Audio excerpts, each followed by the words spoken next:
You ready? Is this on? Ready? Yeah. All right. Hey everybody, welcome to C2E2. My name is Garrett Fuller. I work for MMORPG.com. One of the games we cover, which I absolutely love, is Marvel Heroes Online. And so we have a team here tonight. It's nighttime now. It's like we're, wow, the long panel, long day, long panels. So anyway, thanks so much for coming out. And what was that, Dave? I just woke up. You just woke up. See, that's how it goes. You need to bring that microphone closer. I know, right? Yes, sir. So what we're going to do is we're going to start with a quick video and a kind of a movie to show you guys what's going on with the game right now. And then the guys will go into a bunch of different topics, and we'll take some questions from you guys as well. So are you ready, Jason? You're good? All right. Oh, no sound. This has worked perfectly. Dun, dun, dun, dun, dun, dun, bum, bum, bum, bum, dun, dun. We hired mimes.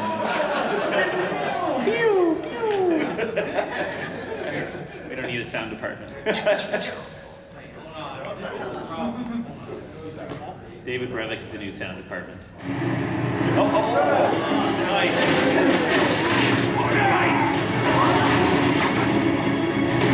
This time for some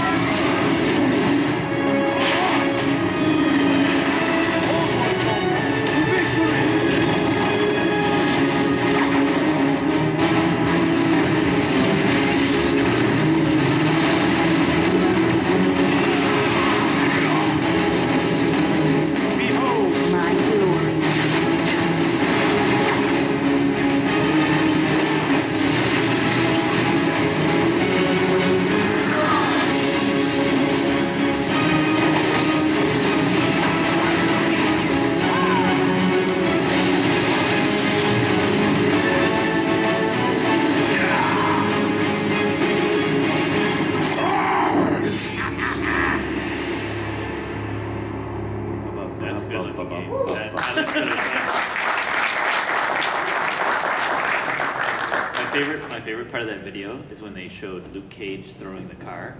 Because we stayed one night, all night, hooking up 25 different cars that could be randomly selected for Luke Cage's car. It falls directly out of the sky, just right into his hands. Cool. So real quick, we're going to go through a little bit of what we're going to talk about. We will talk about, obviously, Marvel Heroes and the extent of Marvel Heroes that are in the game right now. I think we were talking before, there's about 33 right now, right? But 33. The possibilities are endless.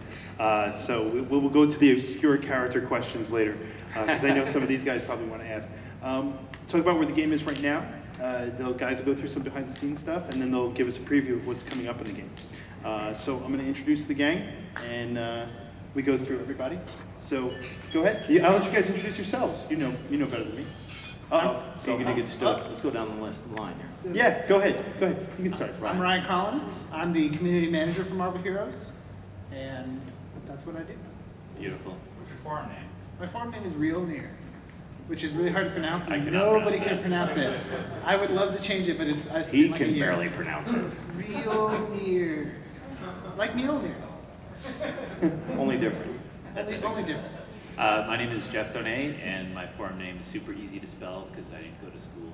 It's Doomsaw. Good evening. My name's Matt Group. I'm one of the producers on the game. My forum name is One Armed Matt. I don't know how I came up with that. There you go. And I'm David Brevik, and I'm CEO, and my forum name is Zerx. He never posts. It's rare. It's rare. He has not selected an avatar. He's a very busy man. That's true. If you were to select an avatar, who would it be? Favoritism. Well, lately I've been playing Rocket so much, so. It's a good choice. There you go. Cool. All right, so who's going to kick us off with the hero set? Good question. Dave Brevik. Oh, yeah. Dave, Okay. you're starting? Go Oh, ahead. yeah, I'm kicking it off. All right, look There at you it. go. Oh my God, there I am without a beard. So I'm David Brevik. I am CEO of Gazillion. I'll give you a little bit of background on myself. I've been in the video game business since 1991. My very first video game, a little trivia here, was on the Sega Genesis, so that kind of dates me there. I started my first company in 1993. That company became Blizzard North, and Blizzard Entertainment, and I made Diablo, Diablo 2, and helped make StarCraft, Warcraft 3, and World of Warcraft. I've never seen any. What are those? And then about in fact, it just happened. This is my 5-year anniversary just happened at Gazillion. I came here to do the Marvel product because they had the Marvel license. I'm a big Marvel nut, and so I wanted to do a Marvel game. And I came to Gazillion to be the creative director on the project, and now I'm CEO. So it's been a very strange road, but now I'm really happy with the way that things turned out. But it was a very different path than I originally anticipated. So we made Diablo 1 and Diablo 2, action RPG genre. I don't know what I'm supposed to say here, but I guess I can tell a story about the Diablo 1 was originally a turn-based game. It was based on a game that I played in college a lot on our Unix machines called Angband. And you were the @ symbol, and you attacked the letter K. It was turn-based, and it had random levels that were made out of hex, pound signs were the walls, and dots were the floor. And this was really advanced back then. And and it had random levels and random items and all these kind of things. And so I said, well, I want to make an updated version of this when we were pitching Diablo. We pitched Diablo to 30 different companies, and they all turned us down. When we finally were given the opportunity to make it and update it, it was still a turn-based game. And we modeled the graphics. The actual square tile size was based on a game called XCOM, where we took a screenshot of that and used the tile, because it had a cursor. We used the cursor to be the basis for our tile. And we were about a year into development, maybe 6 months into development. And they came, we'd been working with, Blizzard was 2 companies. It was 2 different development companies. It became one. One was up in Northern California, one's down in Southern California. And the guys down south said, oh, what do you think about changing it to real time? Because they had done the same kind of thing with strategy game, making a real-time strategy game, which they had kind of copied Dune 2000 at that time, but and they had done it with Warcraft 1. And oh, I don't know about that. It's going to take some of the strategy out of it, blah, blah, blah, blah. So we fought about it for months. And finally I said, okay. I'll do it. I'll make it a real-time game. I'll give it a try. So I mocked it up in 1 hour. And so I was playing the game. And the first time I can remember it like it was yesterday. I clicked on this skeleton. My avatar walked over there, went and broke the skeleton in half. It was like the clouds parted, the ray of sun came through the window. I was like, oh my God, this is so awesome! And after that, that was the birth of the action RPG right there when I locked it up. And I was like, that was the best decision. We fought about that thing endlessly, and it was the best decision we ever made. So there was the birth of Diablo 1. And then, why free to play? Well, I guess I can say this. I used to say, well, I would like to try to trick the businessman into actually being able to give my products away for free. But now that I am the businessman, I really enjoy giving away my products for free. It's really because I want as many people to play as possible. And I do this to entertain people. And I do it because I love it, and I love making games. And if I can give those games away for free and make some excuse out of that, then it's a total win. So that's why I originally chose free to play, so that more people could play. There you go. I'm still bent on the 30 companies that turned down Diablo. I just want to know where those guys are now. That's all. That's it for me, I guess. Okay, cool. So the game's been out for a while, and the next slide we're going to talk about what's really come over the past year for the game, right, Jason? Right. Okay. Go ahead. So this slide shows you an example of some of the 33 heroes that we've released. One of the things that we've done with Marvel Heroes. Look at Rocket. Look at the little Rocket, I know. He's awesome. So we're not stopping at the 4 or 5 classes that a traditional RPG has. We're blessed to have the license of Marvel, and they have 1,000 heroes, some of which 8,000 they have characters. 8,000. We're only doing 1,000 though. We're going to cap it at 1,000, please. So you heard it here. We'll stop at 1,000. So we've been super blessed to have that license, and it allows us to do things a little bit differently than a traditional ARPG. We don't have to just have one thief class or one rogue class. We can have tons of variations on what an assassin type character is. We can have a ton of variations on what a melee type character is. You'll notice that playing, oh, a question, who actually plays Marvel Heroes here? Raise your hands. Oh, wow. Wow. Nice. Everyone, except the curly-haired girl.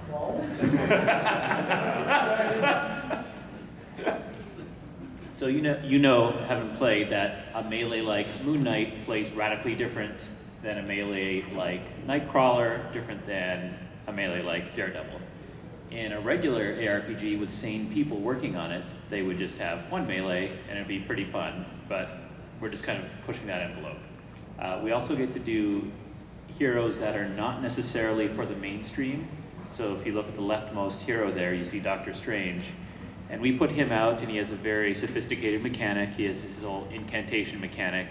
If you were just designing an ARPG with 5 classes, you probably wouldn't put that mechanic in the game, because it's not for everyone. It's for a very specific subset of people. But we get to do it because we're doing 1 to 8,000 heroes. We can just be very experimental. Same with Loki. Loki is not a traditional one of the 5 classes that you would expect, but we can be a bit crazy with our heroes. These are some of the heroes that we've introduced recently, and since you all play, I'm not going to describe them in great detail. So let's go to the next slide, sir. Okay. This slide is pretty interesting because all of the features listed here were post-launch. So we launched 10 months ago, approximately, hence the top 10 weekend that we're hosting right now. Which is crazy. It's Sparta. It is crazy. It is Sparta. All these launched after our official launch date. You remember X Defense launched in the fall, and it started out as basically an addition to the Midtown Patrol Zone. So internally, we had a section of Midtown where bosses would just continuously spawn because we wanted to make a survival mode. We wanted to make a mode where no matter what, you will eventually die. And we had been playing a lot. I had been playing a lot of Gears of War. At that time, I thought, wow, it's great to have a mode that just hordes of enemies. Your gear really matters, your spec really matters, the tactics you employ really matter, because you are not going to face tank everything. You're not going to face roll everything because the content increases over time. In playing internally, one of the level designers, the guy on the forums who is called Heretic, very experienced designer, he realized that we had an unused landscape from the front of the X Defense mansion, so we completely reflavored it from Midtown to X Defense, and we've iterated on it basically every week for the last 6 months to get it to where it is now. Now it has 20 different types of enemy packs, it has split packs, it has a lot of... Dupe Wave. Yeah. It has what? Dupe Wave. Oh, it has Dupe Wave. Dupe Wave. He has the Dupe Bot Wave, which I really wanted. So that's pretty darn cool. Cosmic Terminals we added just to say, all right, if you are a person who has an amazing amount of patience / very good gearing / R-Storm /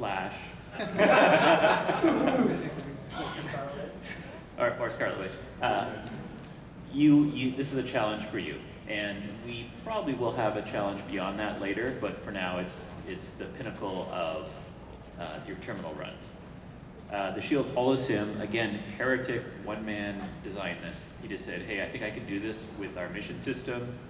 He took the layout and just made it basically as a side project over a couple of months. And if you have played Holosim, you'll see that it's not a traditional, a bunch of guys spawn and you kill them. There's actually decisions to make. Do I rescue the survivors? Do I run from Venom? When is Hulk going to show up so I can get his medal? All that type of stuff. Or he one-shots you, in my case. The thing I really like about it, not only was it a side project, and not only do we encourage designers to bring their own side projects to the table and get them in the game, but it's also something that evolves. When it launched, it had about 12 or 14 different waves. Now it has more waves, more creative ways, more things to do. Speaking of internal people thinking of something and building it themselves, our new Endless Dungeon / replacement for Limbo is that kind of one-man show where a guy had a great idea, he went and built it himself, he pitched it, everyone liked it, and so now we've iterated on it, and it will release as a really cool randomized endless dungeon mode, probably in a few months. One-shot terminals are not in the game yet, although we have been playtesting them for a few weeks. I'm super excited about this. They are like the deluxe version of terminals combined with story mode, combined with a bit of a challenge mode. So these have a story, an independent story, or sometimes attached to the main story arc. So we can explore a lot of different things like what happens if Daredevil is in charge of the hand, or what happens on Asteroid M, or we can go anywhere we want basically and have a small contained story. And unlike terminals, these actually have missions within them. So the Wakandan mine, for example, has sections where you're investigating what's going on in Wakanda. You're investigating, you don't know the type of enemy you're going to face, although we're going to show a motion comic that. Don't spoil it too much. Move on to the next topic. You'll have challenges, so you can't just go to the boss. You have to protect some of the mining facilities first with the Dora Milaje. Then, did I pronounce that right? It's close. Realner? It's close. Then you'll have to save a bunch of scientists, and you'll have to complete some missions before you actually encounter the boss and get to the boss battle. So the rewards are amped up significantly to account for the fact that you can't just rush the boss. So we have about 25 of these one-shots planned. We have a bunch of different enemies that we've never used. So over the course of the next 1,000 to 8,000 years, we should be releasing a bunch of them. And then raids. Raids are somewhat of an historic thing for games of this genre. No ARPG has ever done a raid. They've been MMO exclusive. So by hybridizing an ARPG and an MMO, we actually get to do raids. We've been playtesting these for almost 8 weeks now. We have the back-end raid system totally working. You can invite 10 people to your party, as you've occasionally seen on the live servers. Whoops. You can venture into a raid zone. We built the first raid zone as the completion of the Asgard story. So you know the Asgard story started with Reed Richards investigating some anomaly in Norway. Then we went and we beat up Curse to get his gem. Then we fought Loki. Some of those. So I don't know, I never got one. Then we fought Loki and had that whole incredibly tough battle. Then we have a sneak peek of raids coming later. Anyway, as the storyline progressed, we kind of see Loki's role expanding, and the completion of the whole Loki, someone else story will end after you defeat the final boss of raids. The first raid. We actually do have the first official screenshot of the final boss of the first raid towards the end. But just mechanically, raids are very, very similar to what you would expect in an MMO with a few exceptions. One is we do not have the Holy Trinity. We don't have fighter, tank, healer. So each person is basically a self-contained unit. Everyone has a pocket healer with their either activated items occasionally or obviously med kits. Deadpool power-ups. Deadpool power-ups, yes. Speaking of which, we're adding a group functionality to every hero. As you noticed during Heroes reviews, we've been adding some group functionality. Before raids launch, we'll have group functionality for everyone, so they'll bring something to the raid, something to the table. A lot of the raids are going to be positional based and using your intelligence rather than just brute force that Realner uses. I played Moon Knight, so yeah. Matt is going to talk about behind the scenes stuff. Remember, he's the story producer. He also deals with all of the voice talent, so he flies down to Los Angeles and does all that stuff. Why don't you tell us about that? That was a great setup. That was good. So I'll be talking a little bit about the behind-the-scenes stuff, kind of what I do on Marvel Heroes. The first one of my main responsibilities is the motion comics that kind of help deliver the story in the game. And so I'll be kind of going over a little bit of a backstory of the process that we go through and how we actually make these little cutscenes that play in the game. Then afterwards we'll talk about voiceover and voice acting, kind of that process, and then we'll reveal a new voice actor next. So first thing for our motion comics, is basically everything starts off as a storyboard. It's kind of just a quick, thumbnail drawing type of a thing that one of our in-house artists creates. And that kind of helps us get an idea of how the scene is going to play out, what the shots are going to be like, that type of a thing. And then the next step is I'll take those storyboards and kind of edit together what's called an animatic. And an animatic is basically a moving storyboard with voiceover and sound and things like that. So we get an idea of how the video is going to play out at the end of the day. And it's all done with horrible in-house voice acting of me being Wolverine or something like that. And it all sounds really bad. And so now you all get to hear what some of that stuff sounds like. So This doesn't have my Reed Richards, right? in theory, so long as the audio works, we will see. It doesn't work. Okay, so anyway, this is an idea of what it is. Quick, Matt, do your voice. Oh man, I'm Wolverine, I'm running around, I'm in the Savage Land. I don't know. Anyway, so long story short, those videos are full of horrible voice acting just like that. But again, our process starts off with these storyboards, and then what we really want to do is make sure that our motion comics feel like an authentic Marvel comic. So I have a good team of actual Marvel artists that work on these things, like Ron Lim or Sotomayor, those types of talent that's working on our game. So we'll see here is kind of the rough pencils from our storyboard that we just delivered over to them. So this is from Ron Lim. After the rough pencils, we go into the final pencils where kind of all the detail comes in and things like that. The next step, just like in comic books, we go into the inking phase, and then finally we go to a coloring phase with it. And that's kind of how, as all of you know, that's how traditional comic books seem to go in their production pipeline. But since we're a moving comic, a motion comic, if you will, we have the next step, which is having an animation group called Sequence Interactive. They're located in Canada. And they kind of take all of our different layers of 2D art, move it around, and make a video that kind of looks like this at the end product. Hope there's sound. There's no sound. Okay. Oh man, everything's awful in the Savage Land. I hate going to the Savage Land. What are we doing going to the Savage Land? But you get the idea. You guys have played it. Oh, it was the worst Spider-Man voice ever. I thought it was pretty good. We always crash. I thought that was Storm. Go ahead, Bob. So anyway, so you guys kind of get the idea of how the videos play out. You're a big wimp. Guys, settle down. I'm Holy Cyclops. crap, dinosaurs! Oh no, it's so crazy. Hold on to my seat. Keep it together. I'm Cyclops. Oh no. I told you we always crash! Pew! Ka-chunk, chunk, chunk. Oh, that wasn't so bad. I hate you right now. That was gross. You're a You little puked. moist. Get the Run for the hills. Pew, pew, pew. Chunk, ka-chunk. Bing, bunk. Oh, I need to get a day job. Oh no. Why did we come to the Savage Land? So there you go. Director's cut, right? All right. So that's sort of the idea of the cutscenes. There's actual real audio behind it, done by a talented group that actually worked on Marvel vs. Capcom. They do our audio design for us. It's a lot better than us doing it here, though. It's a little better. A lot better. But It's now a that little we've better. done it, I kind of want to release just our version of that.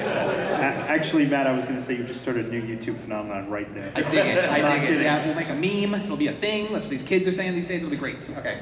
Anyway, voice acting is also another part of my job. And really, This isn't gonna work. This isn't going to work, but we'll try and do this. But briefly about the process of voice acting for Marvel Heroes is we want to make sure that, again, it's an authentic Marvel experience. That you guys, if you are used to Steve Bloom playing Wolverine on Wolverine and the X-Men, or Fred Tatasciore playing Hulk on Agents of Smash, they'll do the voices in our game as well. And so it's kind of like, it's fun to be able to take iconic voices and get them into our game. But the other fun part is getting characters that have not really been voiced before. So if you notice, we have like Lady Loki or Lady Deadpool as enhanced costumes for those characters, and those haven't been voiced anywhere before. So the fun part for me is being able to establish how those voices sound, and maybe how they'll sound in the future in other projects as well. And talking about enhanced costumes, we're going to announce a new voice actor today here, and we're going to try and do this thing if the audio works, where we'll play a little clip and you guys can try and guess who it is. So let's see if this actually works. I will defend my adopted home world from all threats. Wow. Anybody have any ideas who that could be? Oh, you are just, wow, taking the wind out of my sails. Dude, that was good. All right, that was great, though. So anyway, yes, it is. We're gonna have Josh Keaton playing Captain Marvel for us. He is going to be that was a great job, by the way. We should give him like a T-shirt or something. He's going to be voicing Captain Marvel for us, and he's going to be in an enhanced costume for Miss Marvel. So if you're a fan of Captain Marvel versus Miss Marvel, you can kind of have your pick and pick whoever you want to play as. So for me, that's a really fun part of the project. And yeah, totally dig it. Down at the end. Stop, right there. Nice. Keep going. Dude, you should go on Marvel Jeopardy. Like, seriously. That was great. I'm impressed. I have a funny story about that. Oh, I'm not impressed at all anymore now. Okay. Anyway, the next slide. Audio, video fail. No. So by show of hands, how many of you guys want to be voice actors or would be interested in doing a voice in a game or something? Me.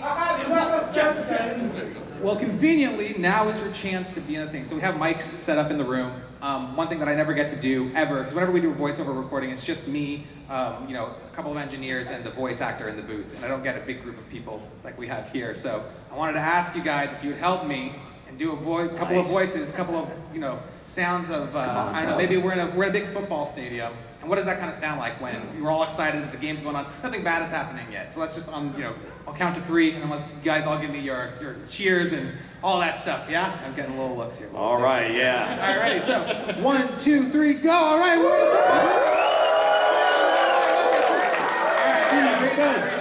All right, now we're in the same football stadium, and all these sentinels are attacking the football stadium. What are we gonna do? How does that sound? Go! Keep it going. Let's keep it going. Keep it going. All right, so football stadium, sentinel attack coming soon to Marvel Heroes. Not really, but you'll hear your voices in there. All right, cool. Next thing, cool. Thank you, guys. All right, so we're going to talk about some of the features that are coming up over the next couple of months. Oh, bam! Here we go. To introduce to you King T'Challa, the Black Panther.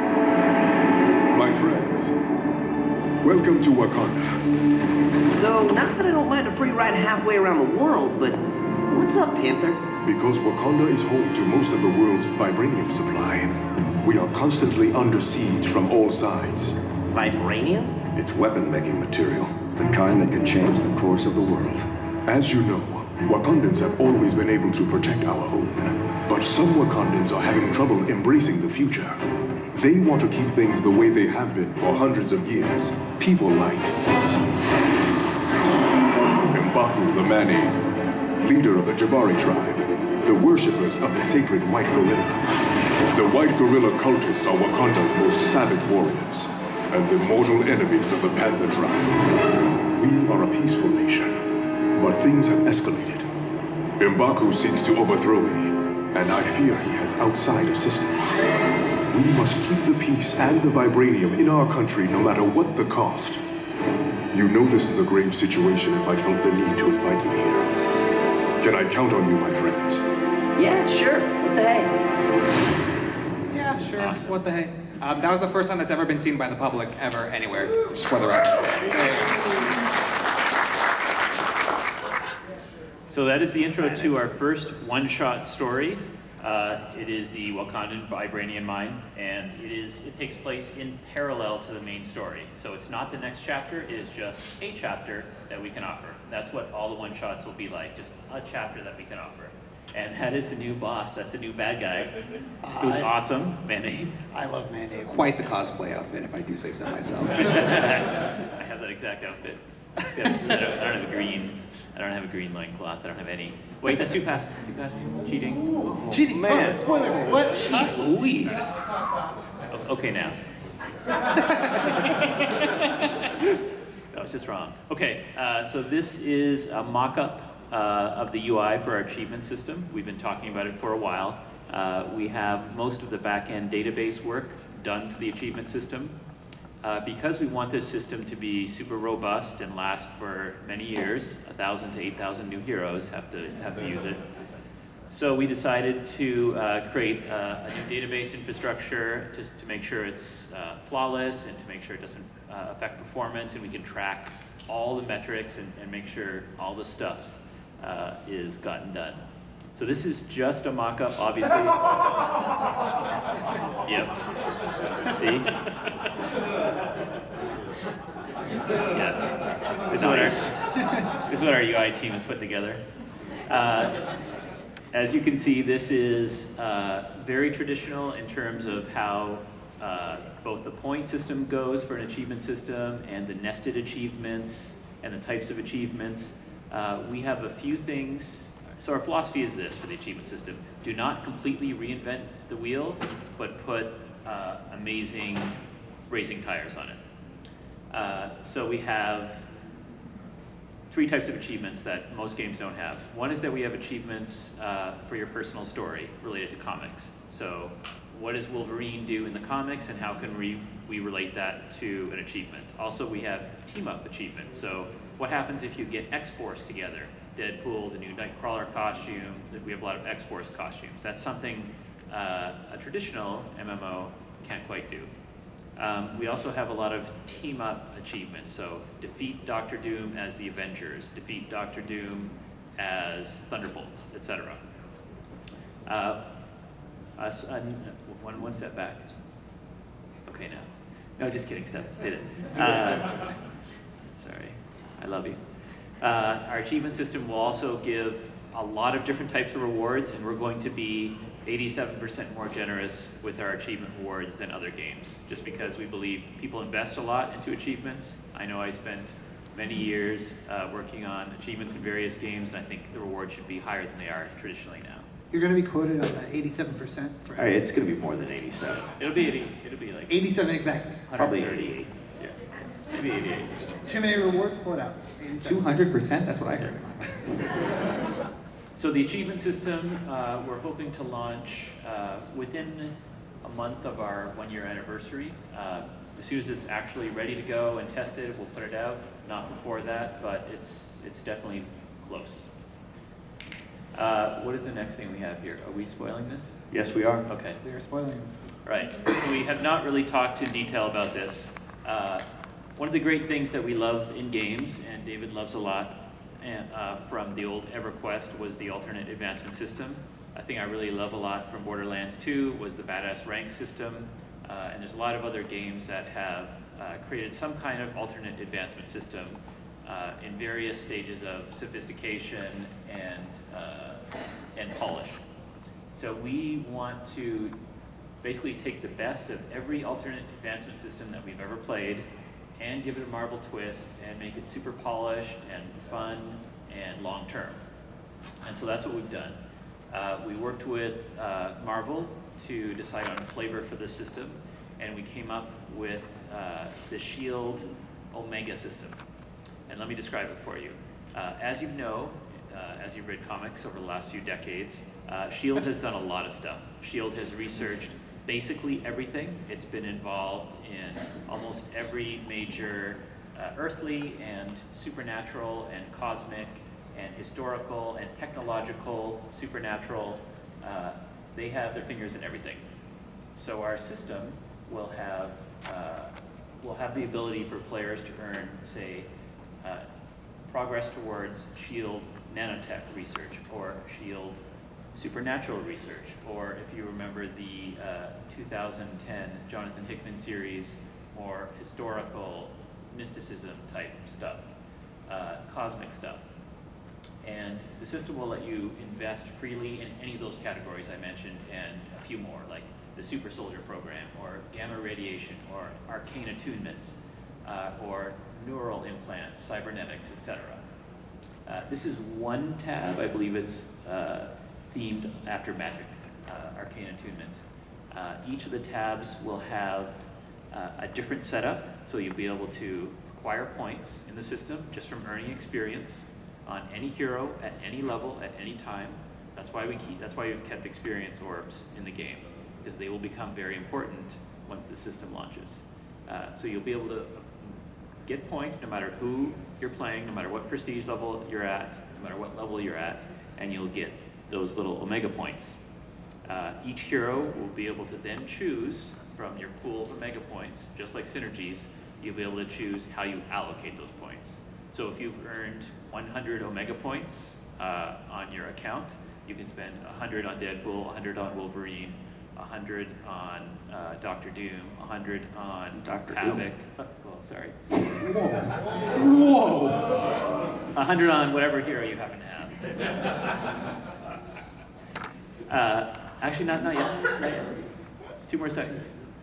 Go back. Too late, you can't go back. It's like 17 slides there that automatically play. Okay, now.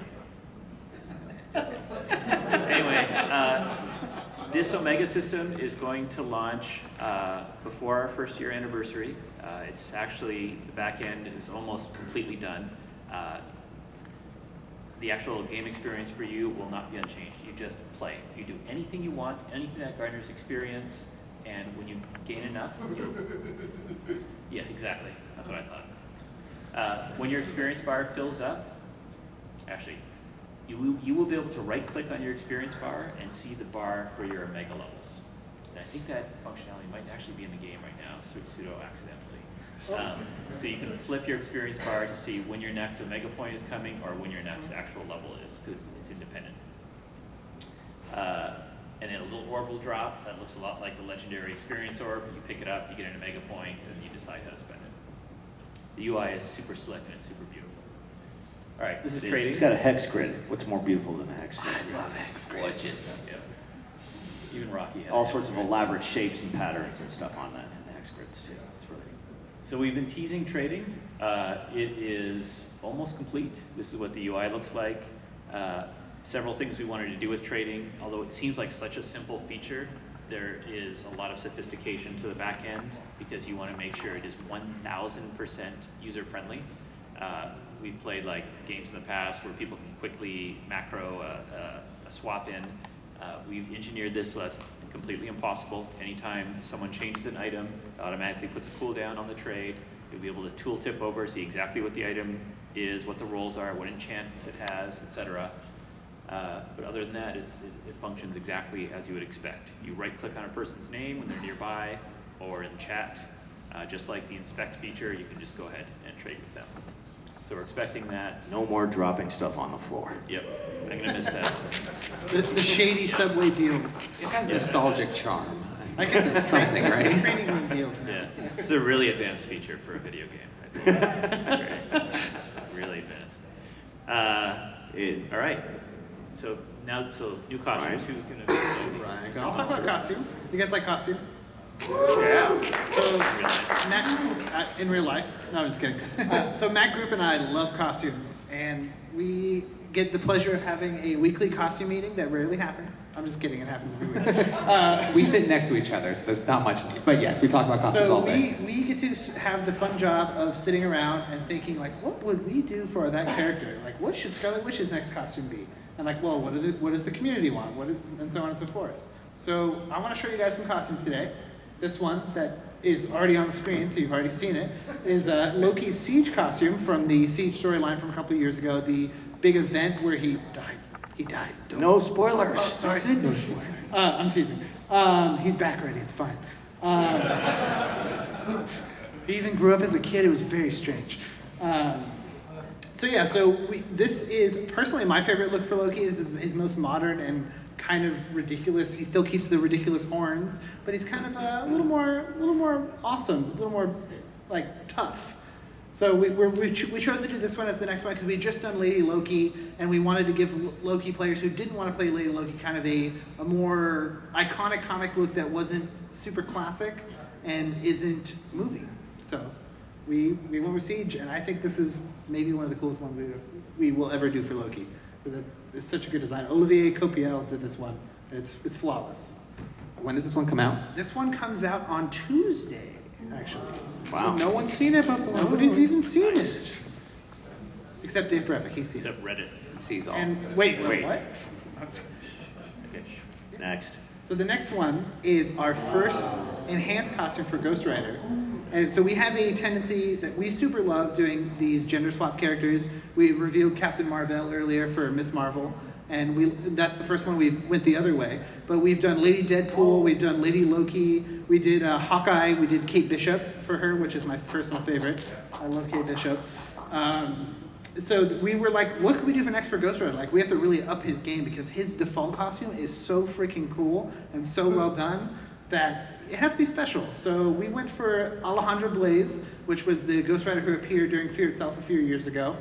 And she is ridiculous. Like, she turned out, this was we had a new artist come in, and this Yeah. was his first This was model. his first model, and it yeah. was like, oh my god! Like, we did a really good job of hiring this guy.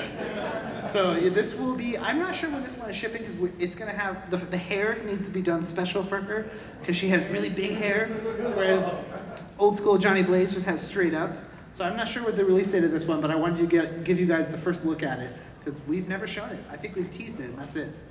It'll be sometime in the next few weeks. So the next one is also coming out pretty soon. This is the new Colossus costume.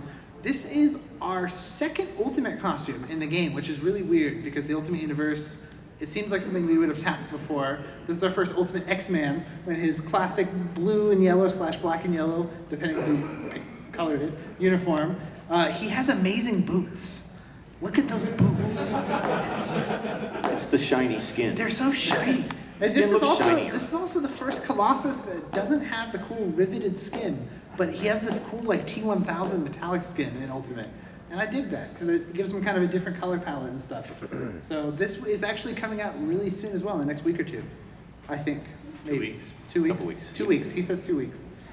So next up we have my favorite Deadpool costume ever. This is all my favorite costumes. That's why we did this. This is the Battle of the Atom costume for Deadpool. So this is a really confusing thing to explain. This is a future Deadpool who traveled back with the future X-Men to stop the past X-Men from being in the present. That is a real story, and it just happened. It was actually really good. But so yeah, he has awesome shades and ridiculous combat armor with spikes. Very 90s spikes. I like that nice touch. So yeah, this is coming pretty soon as well. Are you getting this? I'm buying it. Jeff here is I think you only play Deadpool nowadays. Sometimes. So this is the guy. You don't need anything else. Write down the code on his arm, though. Use it. What? Wait, the next thing we're about to show is There's a code on his arm? our new character that is coming out next week. So we're introducing Sue Storm. She'll be our 34th character, the Invisible Woman. Susan Richards. I'm sorry, I've been corrected about that so many times. She's Storm been married Richards. for 35 years. 45 years, I guess, maybe more. So yeah, Sue Storm is coming out next week. This is her classic costume based on.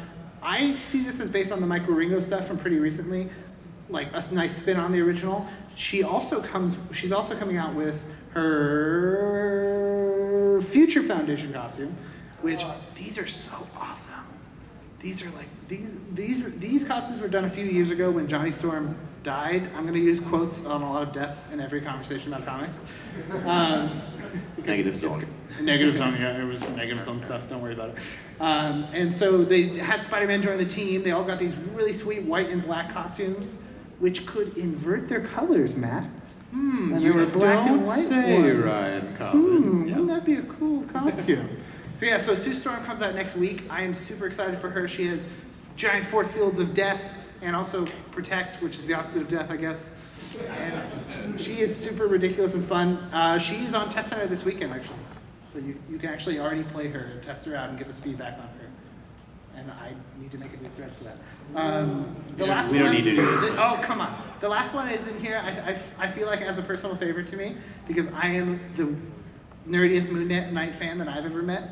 I adore Moon Knight. This is based on his Warren Ellis and Declan Shalvey, the new series, which just came out, the all-new Marvel Now series.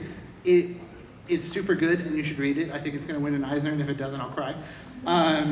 So with this one, we were like, man, we did a white costume and a black costume for Moon Knight right out of the gate. What the heck do we do next? Just combine them. But seriously, so this costume in game actually, the Dink did a new cape on it, a new cowl. She changed his complete body. He has a new body. He is fully detailed. Like in game, it looks ridiculous. He has like butt armor. It's great. Don't worry about the butt. So the funny story about this costume was that his butt armor was originally not correct. And I'm gonna keep calling it that because we did this costume before the comic in which it debuted came out. And then the comic debuted the day we sent it to Marvel, and they were like, hey, that's not right. And it's like, oh, well, the comic wasn't out. So that makes sense. And then we changed it in like one day. She was crazy fast. Yep. And now it looks pretty much exactly like the comic and was like, oh, that's perfect, done. So I'm super excited about this. I'm going to stop geeking out about Moon Knight. I could talk to you guys forever about how much I love that weirdo. Maybe after the show. Cool. Okay, so we have not shown any of the visuals for raids. At Gazillion, we have a ton of artists that work on different things. We have character modelers that do the costumes and the enemies and the new heroes that Ryan was just talking about. We also have 2D artists that do all loading screens and the icons and all that stuff. We have user interface artists that make the UI look good. And we also have a thing called environment artists. And the environment artists create every locale, they create every region. So for the last few months, they have been working on two things. One is they've been working on raids, which we're going to show you some of their work right now. And then they've been working on the new chapters of the story. So they did all the Asgard content, the Asgard city, Norway, Loki's throne room, etc. So in this sneak peek, you can see one of the fights, one of the battles in the raid. In Muspelheim. Yep, inside Surtur's volcano. This is battle number 2, I believe, which with a very, hold it right there. This is a very unique boss. There'll be fire demons crawling up the walls. You can't tell the scale on this, by the way, but this is about the size, the entire raid zone is the size of 6 midtowns. 6 by 6 midtowns. So this fight alone is almost the size of Midtown itself, so it's huge. And the mechanics of the fight require players to break up into groups of 3 and decide what the ideal composition is for the breakups. And there's a bunch of trash mobs, and there's a boss that teleports, and this is her environment. She's the mistress of magma, and she does not mess around. So that's one environment. Lit in-game, it looks ridiculously beautiful. This is another environment. So one of the great things about these environment artists is they are no joke. They are serious business. When we told them that we wanted 5 different fights inside of a volcano, I thought, how are these guys going to make 5 distinctly looking amazing fights? So this is another one of the fights inside a volcano. It's in the acid bath, the lower section of the volcano. It looks completely different. No fire, no ash. These are just acid pools. And this particular fight, let's go to the next one. Oh, wait, one back. Sorry, I thought we had 2 slides on this. In the acid pools, you'll be fighting an enemy who has prisoners. He has 10 Asgardians prisoner, and you'll have to decide to defend the Asgardians and or fight him and move around as the Asgardians are threatened. Very complicated fight. Requires basically perfect teamwork to pull off. And during the fight, you'll be moving throughout the acid pools. This screen is about 1/100th the size of this particular fight. Just a ton of room to move around and that sort of thing. Okay. Also, for the fight, we have almost 10 new enemies just for the raid itself. Some are bosses, some are henchmen of bosses and lower level mobs. One of the cutest guys is this guy. He's so adorable. I love him. He's, as you can see, he's a fire giant shaman. We have a bunch of different fire giants with different models, some with these amazing bows and some with twin cleavers that spin and win. They're not colossus. Right. So this dude, among other things, he throws cauldrons of fire, so they're kind of tough to avoid, but I really loved his model. He's akin to like a walrus plus a fear itself dude. Plus Jeff. Plus Red Hulk, plus me. Like all 4 things combined, which is basically perfect. So that's the first time we've showed this guy. He should be a costume for someone, for the Hulk or something. He's the real near costume. Right. The next one's kind of a big thing. Oh, okay, the next one is a big thing. Big thing. All right, so the final fight is Surtur, and he's this dude. So that is Loki. That is the character model of Loki beside him. That is actually to scale. It is ridiculous. Yep. So you will be fighting this dude. If you can clear out his henchmen, which are very, very difficult fights, the hardest content we've had. Not necessarily from the DPS incoming standpoint, but just from the tactics that you'll have to use. Anyway, eventually you'll beat them. You fight this dude. And this is Surtur, directly from the comics. In the comics, he is 1,000 feet tall. So we couldn't put, a standard size model at all. He requires the camera to be pulled back. So when this fight occurs, you'll be able to pull the camera back like 5 times as far as you normally would be able to.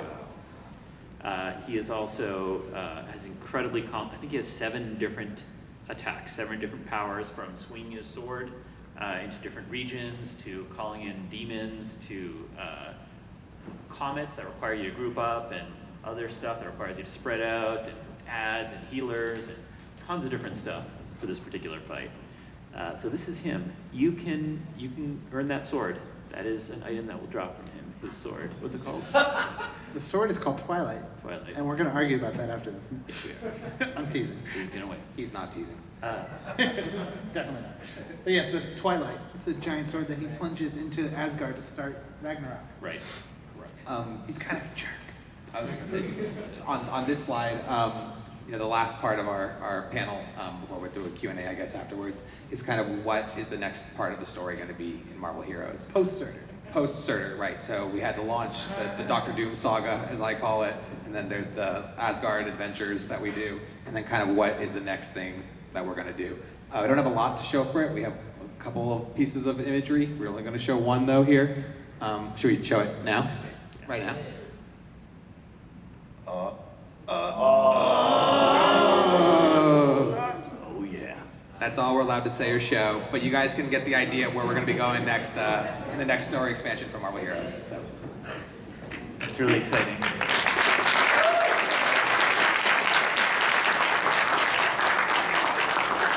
Unfortunately, everybody, we are out of time. Yeah.